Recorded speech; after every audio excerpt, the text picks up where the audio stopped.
What's up, YouTube? Your boy back once again with another sport topic, and today we're going to talk some basketball, Orlando Magic basketball. But today we got a special guest, man. Who we got in the building today for y'all don't know? What's going on, guys? Jonathan Osborne here. I'm a co-host of the Sixth Man Show. It's another Orlando Magic podcast. Good to be back with my boy Spitz here. It's been quite a minute. Things have definitely changed in our favor since then, so excited to be back, man. Thanks for having me. Really appreciate having you back, man. Because last time we talked was right after the Vooch trade. Yeah. That's before the disappointment of getting the 5th pick last year to a year later, a complete 180 getting the number 1 overall pick this year. So we're going to talk about it. We're going to break it down. But hey, like I've been telling you before, if you're liking the content, make sure you're liking the channel. Make sure you subscribe to the channel. Make sure you share the channel on all social media platforms. Social media links in the description below. Also at the bottom of the screen as well. So make sure y'all follow me and follow him. Follow Six Man Show Podcast. Hey, make sure you show a lot of love to both channels, and let's get it going. Now, like I said, the things have changed drastically from a year ago. The last time we got on here and did a video, and the Orlando Magic got the number 1 overall pick. So I want to ask you, for people out there who don't know, what was your feeling? Were you shocked? Did you know? Were you pleasantly surprised, pleasantly disappointed? Well, that's not a word, but disappointed with them drafting Paolo number 1 overall. Yeah, I mean, I kind of fed into the noise that we were hearing in the media that the team was leaning towards Jabari. I know that Jabari had a really long workout with the Orlando Magic. I had heard from some sources that Chet Holmgren's, interview and media availability kind of got short. We heard that Paolo Banchero never really worked out for the Orlando Magic. So all of the signs were kind of pointing to Jabari Smith, and I had kind of talked myself into him being the pick. I was really excited about him. We talk about a guy with a lot of height and length. A great defensive player, especially on the perimeter, great shooter. And my philosophy was that, I really trust this front office. I trust Jeff Weltman and John Hammond. And if they believe that he was the guy and that he was going to be able to develop and evolve that handle into becoming a number 1 playmaker and number 1 offensive player, then you take him number 1 overall. But if you didn't believe in that, then you go with Chet or you go Paolo. Paolo, I thought, was always going to be the surest, safest thing in the draft. I think we now know that to be true. So I was a little bit, because we're sitting there at Amway at the draft party, and then you hear, I try to keep all of the noise out and all of the spoilers, but you hear people whispering, oh my gosh, the Magic, Paolo Banchero, Paolo Banchero. So we kind of had an idea at that point. So I was not surprised, but super excited. Again, totally trust this front office. If you look at Summer League, it looks like they got the pick right so far. Mm-hmm. The kid is saying all the right things. Magic players are really excited to have him. So I'm excited for Paolo. It just signed his deal with Jordan. We just got that news about an hour and a half ago. So I don't think it's going to be too long before we see a Paolo Banchero signature shoe, probably at least a couple of seasons. But, man, the sky's the limit for Paolo, and I think the sky's the limit for the Magic right now, bro. Yeah, and I think about that. Like, when's the last time the Magic have had a guy with a signature shoe? Dwight Howard. Yeah, it's been a while. It's been a while. Hey, wait a minute. Aaron Gordon did have his little, his Chinese, shoe thing going on. So it's not a Nike or a Jordan, but Aaron Gordon did have his own signature shoe. But from one of the big 3 or 4, we're talking about Nike, Jordan, Adidas. I don't know, maybe you could throw Puma or Converse in there now, whatever the case may be. But yeah, since it was a Jordan or a Nike or an Adidas, it's been a long, long time.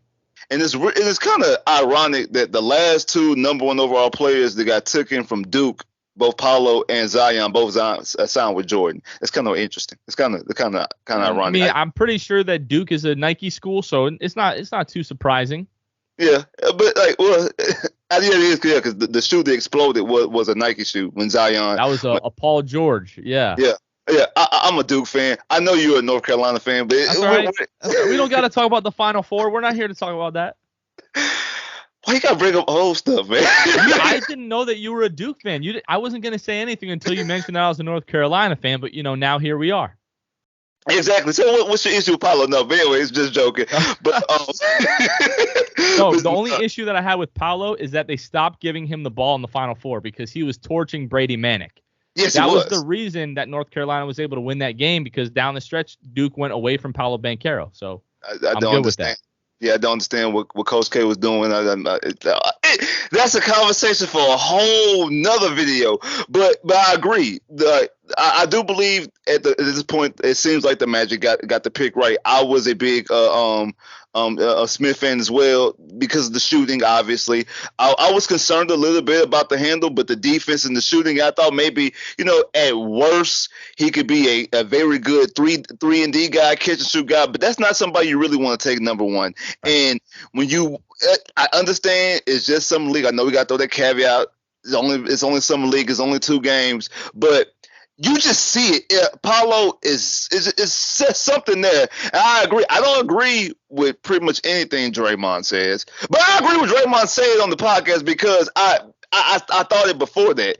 And right before the Magic draft, I made a video maybe 2 weeks before, and then right up into the draft that I felt that the Magic were going to draft Paolo. I did a mock, and that was my pick. I never bought into the Chet Holmgren hype. I just never bought that they were Magic going to lean that way because we have guys on the roster already kind of similar to that mold. So I didn't really think that was going to be the situation. So I really thought it was going to be out of Paolo and it was going to be out of Smith. And it looks like Paolo's the guy. Now, do you believe? Again, we haven't really seen them play. I haven't seen them play on the NBA level yet. Do you believe Paolo is a guy that you can build around? Do you think he's a cornerstone piece? I got to tell you, we went into this draft, we were talking for months as it was becoming more apparent that the Magic were going to be in the conversation for the top 3.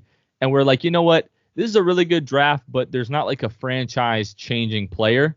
We might have been wrong about that. Paolo, not only the scoring ability, but just his size and physicality. We've heard so many people talk about that, but it's the playmaking. And people keep saying this. You saw it at Duke. But I think on an NBA floor with better players, smarter players, better athletes, more spacing, we're going to see Paolo really be able to show off his playmaking chops in a way that we didn't necessarily see at Duke. So it's 2 summer league games. The kid looked incredible. You don't want to get ahead of yourself, but right. He has it. I think you mentioned that. He has it. It's hard to quantify what it is, but when a guy has it and when a guy doesn't have it, and he does.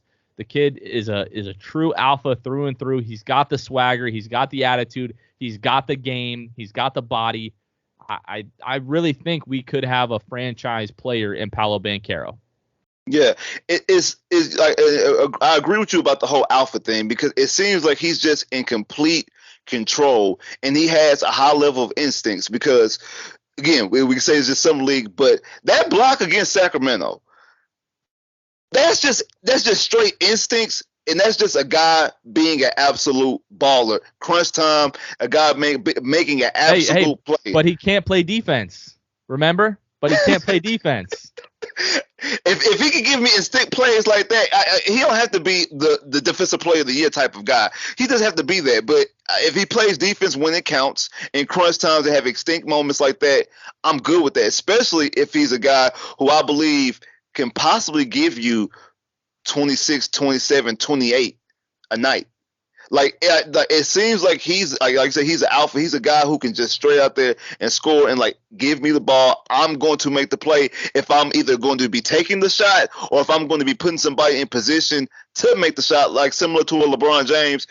Either I'm going to be the guy taking the shot or I'm going to put somebody in position to get the shot. But I need to touch the ball. I need to have the ball in my hands at these moments. That's what it seems like with him, and I definitely believe he's a guy who you can build around now.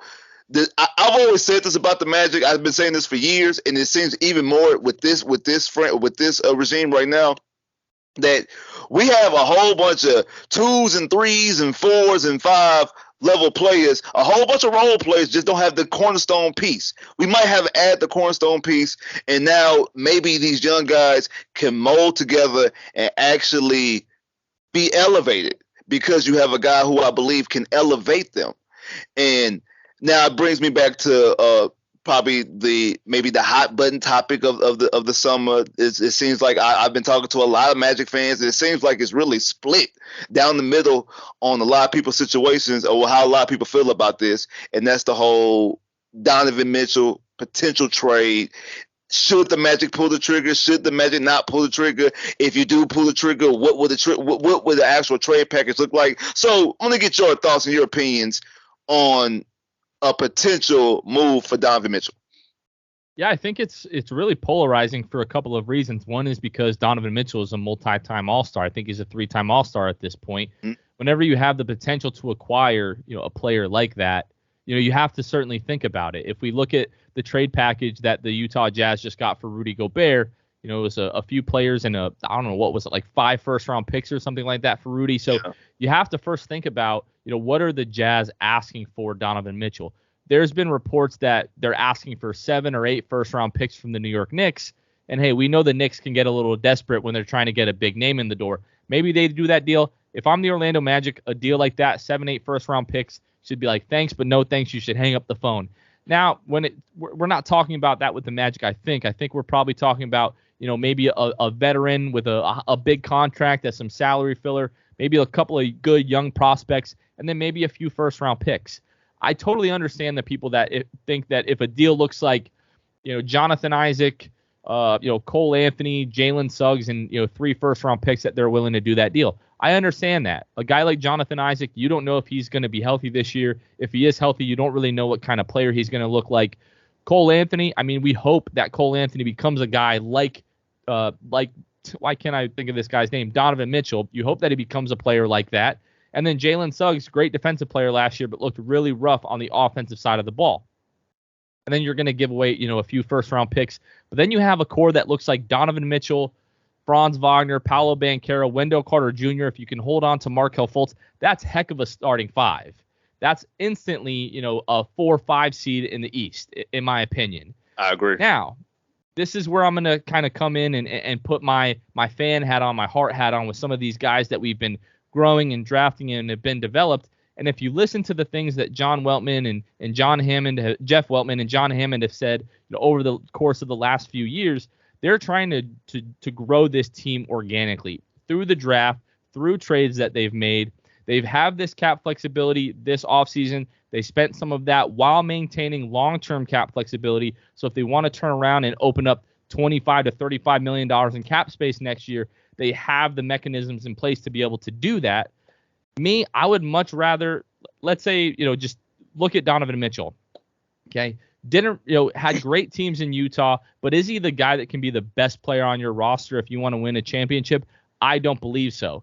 Do we have that guy on the roster already in Paolo Banchero? Potentially. But if you're bringing in a guy like Donovan Mitchell, you're taking the ball out of Paolo Banchero's hands, at least to a degree, and maybe he's not going to be able to develop the way that he would if you just kind of hand him the keys from day one. Same thing with a Franz Wagner. He almost becomes an afterthought at this point.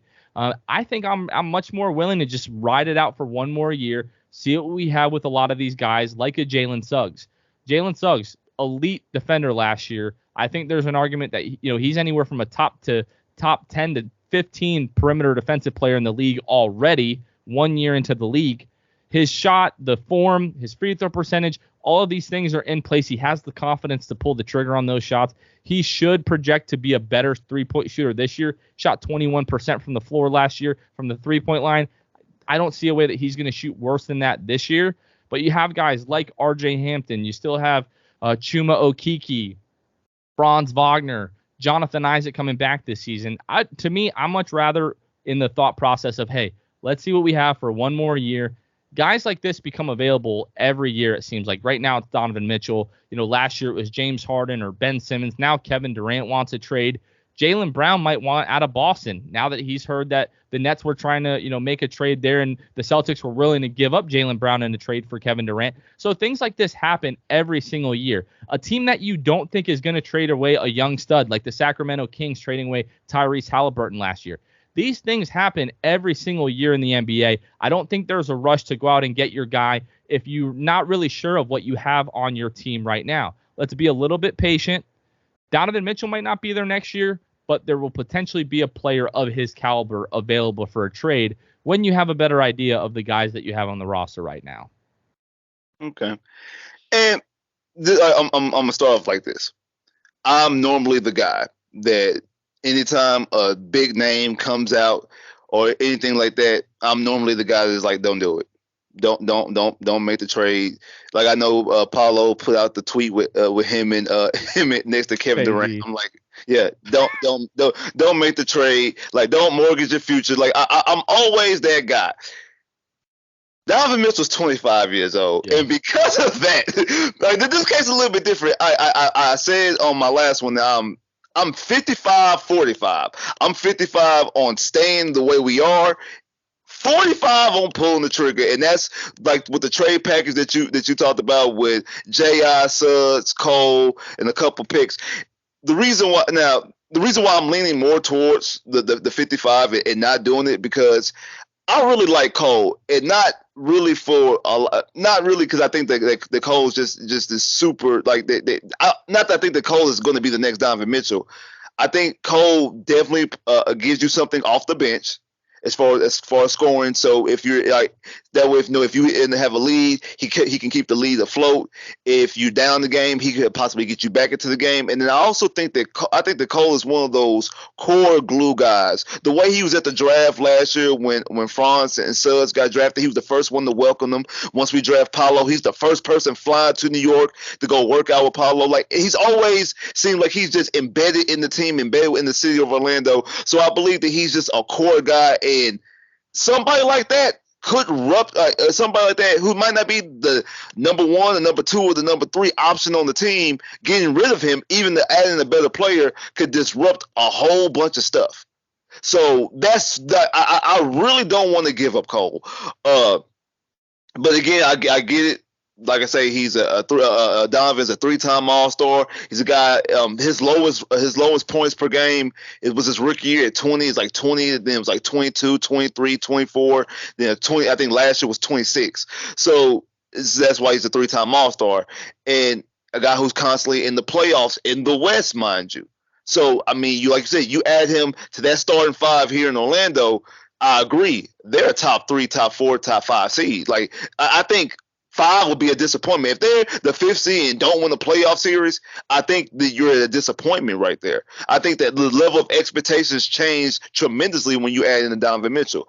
But I do think adding him in does kind of do something, because as you kind of mentioned it on your video, on your pod, on your last pod, that the Magic are basically at maximum capacity when it comes to players. They're going to have to start making some decisions very, very soon on a couple contracts, a couple players, two-way players, things like that, because we're at, I think you had the number up to like 18. We're at 19 right now. July 28th. Yeah, they can have up to 20 guys basically up until like right before the regular season starts, and then you got to trim down to 15. Right. So they're going to have to start making some decisions on some guys anyway, even without adding in a Donovan Mitchell. So the notion of you keeping these guys that everybody, that, like you say, put on your Magic fandom hat, that everybody loves, then you also have draft picks coming next year. You have 2 first-round picks next year. You have yours, you have Chicago's. In 2 years, you have yours, and you have Denver's. So you got to start making some decisions on a lot of things, and Donovan Mitchell actually helps with that, especially if you do unload J.I. and Suggs, because there's an elephant in the room. We have 3 guys fighting for 2 spots, and J.I., Paolo, and Franz fighting for the 3 and the 4. We have 3 guys fighting for 2 spots, in Cole, Suggs, and Markel for the 1 and the 2. Like, you're going to have to start making some decisions. It's going to be some real tough decisions coming within the next year or two. Like we're going to have some real heart-to-heart moments very, very soon. So Donovan Mitchell kind of helps that, and you're adding a tremendous talent, and he fits the timeline, because as of right now, the majority of the guys are 24 and younger. He's just 25. So he fits the timeline. He's a good talent. So I understand why you want to do it, and that's the reason why it's so close. Just because, like I said, I'm 55 no, 45 yes. That close percentage in itself shows you, damn, we might need to pull this trigger. Like, I think about it all, like, this might be a trigger we need to pull. This is not just, okay, yeah, we're going to try to get KD or try to get Kevin or try to get Anthony Davis. Like, no, this is an actual situation that really makes some sense, that the front office needs to, and I'm pretty sure they are doing their due diligence, actually having these type of conversations amongst themselves. Yeah, like I said, I see both sides of it. I mean, I'm definitely on the side of just like staying patient and waiting. But the people that want to trade for Donovan Mitchell, I'm like, I don't think they're dumb or idiots or anything like that. I just disagree at this point. And I think what it really is for me is just kind of the way that the front office has talked just for the last couple of years, and even the last couple of months. They don't want to rush back to the middle. They're kind of taking their time, because trading for Donovan Mitchell, you're instantly back to the middle. Like, you're instantly back there. We talked about it, 3, 4, 5, 6 seed, whatever. But then the next question is, like, that team could potentially take the next step and be a contender. I don't disagree with anyone that thinks that a core of Donovan Mitchell, Franz Wagner, and Paolo Banchero can't be a contender in the next 3 to 4 years. I totally get that. It's just a couple of things that we disagree on, and I think I'm just willing to be a little bit more patient right now and kind of give it one more year, see what we've got, and then see who's the guy at that point, and then make your move. Yeah, I mean, it makes a lot of sense to wait, because I do think you have accumulated a lot of talent, and I like a lot of the talent, and I do think a lot of the talent mixes well. It's a lot of good chemistry. I feel way better, and this is before Paolo. I feel way better about this core than I ever did with the AG and Vic and Elfrid Payton core. Like, I feel way better about this core than I ever did about that. That's absolutely before you added Paolo. So then add Paolo, I'm like, okay, let's get it. But like I say, and Donovan Mitchell does pique your interest a little bit. So it's that's why it's so close. I'm good either or. Just don't want to give up too much if they did decide to do it. And if they don't, I'm very fond of doing, like, keeping the team the way it is right now. But before we go, there's one thing I have to mention, because I felt like this for the past, I'll say, week, because it's been out there flowing for the past week. I felt like, as a Magic fan, I've been trolled by the organization with the tweets of the pinstripes, like, just all the pinstripe, and then all the old tweets of bring the pinstripes back, and then the who has the best old logo, don't forget us. Like, it's. Do you think are they just completely trolling us, or is it a potential reunion with the 90 pinstripes? I would say it's definitely not happening this year. What I've heard is that Mitchell and Ness actually holds all of those, like, rights to, like, the old logos and everything like that, really across the league. I mean, you look at Mitchell and Ness, they're like the go-to for the hardwood classics and everything like that. Right now, my understanding is that the only time teams can kind of go back and bring those old logos back is if it's an anniversary year that is divisible by 5. So right now, if you look at the Detroit Pistons, this season, I believe, is their 65th anniversary year. So if you look back to 2018, 2019, when the Magic last had the electric blue hardwood classic pinstripes, that was their 30th anniversary season. So not this season, but the following season, the 2023-2024 season, that's their 35th anniversary season. And there's been some people that on Twitter that I guess have sources in the organization that are hinting at the fact that there's some kind of classic, like, Stars jersey coming back, like the T-Mac version jersey. So don't take my word for it. That's just literally hearsay and speculation right now. But I would not expect this logo right here to come back and the one that you got right there and the one that I got right here, I would not expect it to come back anytime in the near future. Okay. Well, I'm glad you said the T-Mac, because, spoiler alert, the T-Mac, the Stars white jerseys is my favorite Magic jersey. Those are clean. Those are underrated. Yes, definitely underrated. And my frustration, I can never find it. I find the blue T-Mac everywhere. I can never find the white one. You and I will talk offline when we're done recording this, and I'll give you my plug, but that is, you can't tell anybody about it. So. Oh, mom's the word. Yeah, mom's the word. Yeah. On that one, man, appreciate you coming on and doing another show. I know you said you had to go, but anything you want to tell anybody before we leave? No, you guys can find us on Twitter, Instagram, Facebook, TikTok, wherever you get your content at Sixth Man Show. You can find us on Facebook, YouTube, Sixth Man Show. YouTube.com/Sixth Man Show. Episodes every Monday and Thursday. Appreciate my man for having me back on. Looking forward to doing this again. And I can't wait for the Magic season. Go Magic. Already, go Magic. Hey, like I tell you before, like, share, subscribe. But also follow him. Follow them. Watch the show. It's a great podcast. Very entertaining. Very entertaining. Make sure y'all follow me as well. Like, share, subscribe. I holla.